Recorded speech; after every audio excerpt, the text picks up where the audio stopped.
కేంద్రం ఆ కంపెనీకి 1,00,000 కోట్ల రుణమాఫీ చేసేందుకు సన్నాహాలు చేస్తోంది. బకాయిలపై పెద్ద మొత్తం మాఫీ చేసే విధంగా అడుగులు వేస్తోంది. అంత పెద్ద మొత్తమా? ఏ కంపెనీ? ఎందుకు అంత మాఫీ అనుకుంటున్నారా? ఆ కంపెనీ ఏ సామాన్యుల జేబుకు జిల్లు పెడుతోంది? కేంద్రం నుంచి లక్షల కోట్లు పొంది ప్రజలకు మాత్రం మొండి చేయి చూపిస్తోంది.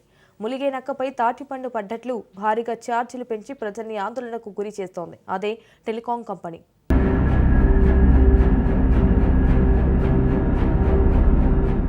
తాజాగా ఇండియాలో పనిచేస్తున్న ప్రముఖ టెలికాం కంపెనీలకు ఊరట కల్పించేందుకు కేంద్రం సన్నాహాలు చేస్తోంది.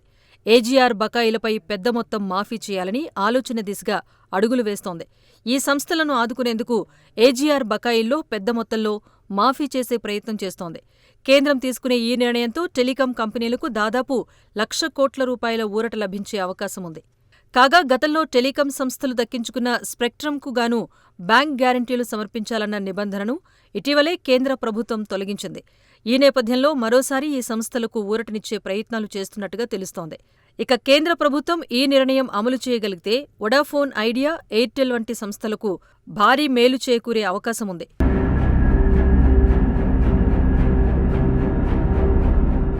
ఏజీఆర్ బకాయిలపై 2019లో టెలికాం కంపెనీలకు సుప్రీంకోర్టు బిగ్ షాక్ ఇచ్చింది. ఏజీఆర్ విషయంలో ప్రభుత్వ నిర్వచనాన్ని సుప్రీంకోర్టు సమర్థిస్తూ తీర్పు వెలువరించడంతో ఆయా కంపెనీలపై దాదాపు 1.47 లక్షల కోట్ల మేర భారం పడింది. ఇందులో దాదాపు 75% మేర వడ్డీ, పెనాల్టీ మీద వడ్డీనే కావటం గమనార్హం.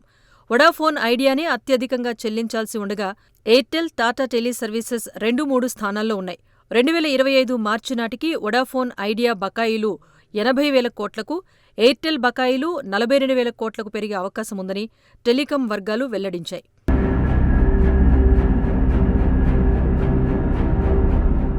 అయితే ఇప్పటికే టెలికాం కంపెనీల ప్రతినిధులతో టెలికాం విభాగం పలుమార్లు సమావేశమైంది. ఆర్థికంగా తాము ఒత్తిడిని ఎదుర్కొంటున్నామని ఆ కంపెనీలు ప్రభుత్వానికి తెలిపాయి. ఈ నేపథ్యంలోనే వడ్డీపై 50%తో పాటు పెనాల్టీలపై విధించిన వడ్డీని 100% మేర మాఫీ చేసేందుకు ప్రభుత్వం సన్నాహాలు చేస్తోందని ఆయా వర్గాలు తెలిపాయి.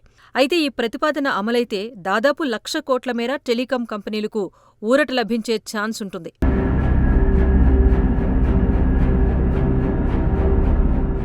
ఈ నిర్ణయం వల్ల ఆ కంపెనీ బకాయిలు దాదాపు 52,000 కోట్ల మేర తగ్గనున్నాయి.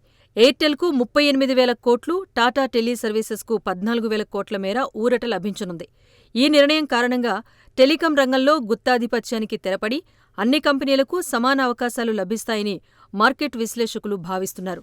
ఇక టెలికాం కంపెనీలు రిలయన్స్ జియో, భారతీ ఎయిర్టెల్ పోటీపడి రీఛార్జ్ ధరలను పెంచుతూ సామాన్యుల జేబులను కొల్లగొడుతున్నాయి. గత ఏడాదిలో ఇండియాలో మొబైల్ యూజర్లకు అన్ని కంపెనీలు షాకిచ్చాయి.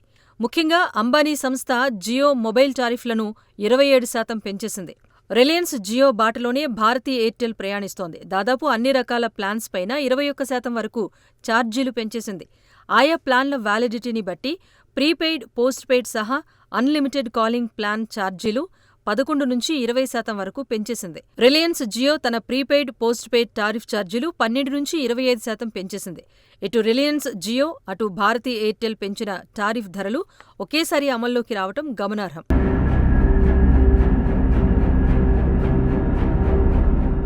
ఈ స్థాయిలో రేట్లను పెంచటమేంటి అంటూ కొంతమంది బీఎస్ఎన్ఎల్కు మారాలి అని నిర్ణయించుకున్నారు. చాలామంది వినియోగదారులు తక్కువ ధరలకు రీఛార్జ్ ప్లాన్లు అందిస్తున్న బీఎస్ఎన్ఎల్కు మారిపోయారు కూడా. ఈ క్రమంలోనే బీఎస్ఎన్ఎల్ తన వినియోగదారులకు బంపర్ ఆఫర్ ప్రకటించింది. కేవలం ₹1,198 రీఛార్జ్తో 365 రోజుల వ్యాలిడిటీ ఉండేలా ప్లాన్ను ప్రారంభించింది. దీంతో బీఎస్ఎన్ఎల్ వైపు ఎక్కువ మంది మొబైల్ వినియోగదారులు ఆసక్తి చూపిస్తున్నారు. అయితే బీఎస్ఎన్ఎల్ ఇప్పటికే 5G సేవలు లేకపోవటం, నెట్వర్క్ సరిగ్గా రాకపోవటంతో చాలామంది ఇంకా ఎయిర్టెల్, జియోలనే వినియోగిస్తున్నారు.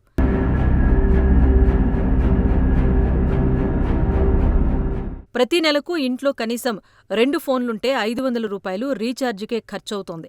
ఇంట్లో 4 ఫోన్లుంటే ₹1,000 దాకా మొబైల్ రీఛార్జీలకు అవుతోంది.